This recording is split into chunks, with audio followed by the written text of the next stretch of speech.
Osaka, the first destination I chose when moving my entire life to Japan. My first month here, I fell in love with this city. Nonetheless, Osaka is commonly shunned by Tokyoites. Some say it's the dirtiest part of Japan.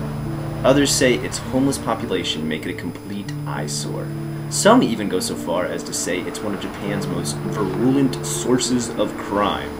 But to me, Osaka was and always has been a jewel to treasure. During the day, it's a shopper's delight and a paradise to all who would label themselves the adventurous tourists. And by night, well, let's just say a whole new realm of possibilities are open.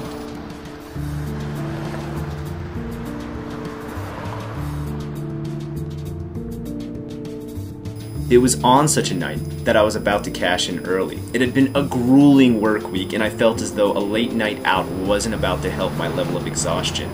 It was just as I was nearing my station that I began to reconsider the temptation of just taking a quick peek at what the night held. Standing next to the grimy Dotonbori River was the bright red Connie, beckoning me into the dazzling neon beyond with a Genki claw waving about. It was at that same moment that a group of rowdy and obviously highly inebriated Chimpira were headed down the same street as me. Most of Japan had warned me to never make waves with these guys. The stories of these greenhorn yakuzas spoke of short tempers and an even shorter tolerance for gaijin like me. But I didn't let them bother me and I just carried on my way, until suddenly, one of them grabbed my arm. I was a bit alarmed at first, but soon I realized he was merely taking a closer look at my Western-style full sleeve, after which he and his mates wished to get a photo with me and show off their own Japanese-style bodysuits.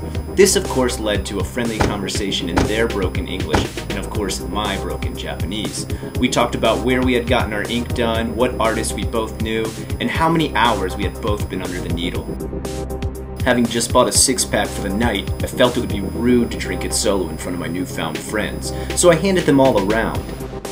Oh, わしらに酒くれるんか。おい、お前のこと気に入った。とこ連れてったる。わしらについてこい。This act, in turn, sealed our friendship for the Yaks, and as far as they were concerned, it was high time I joined them on the way to their favorite izakaya.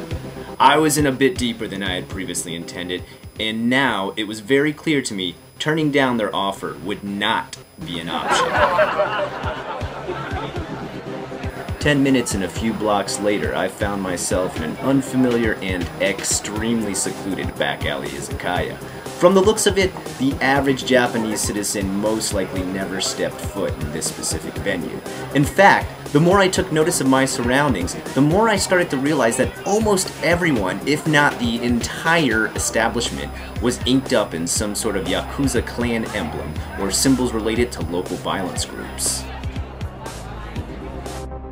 Although my host had graciously dubbed this mafia den an izakaya, I found the activities being held within far different from the common social interactions I was used to at the average diner.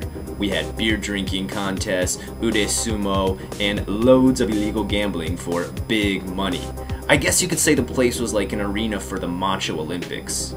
Well, minus the guy wailing ankle lyrics in the karaoke box.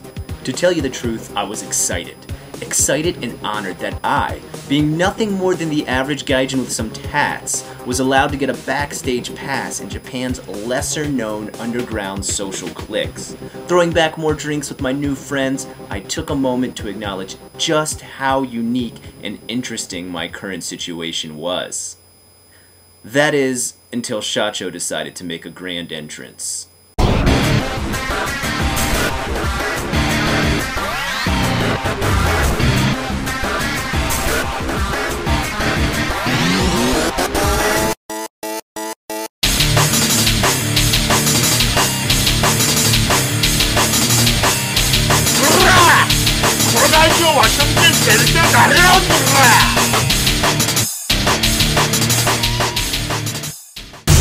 It all started with the tearing of the shoji, common in private izakaya dining rooms. These thin paper doors are commonly torn just by being bumped or brushed by an elbow or foot.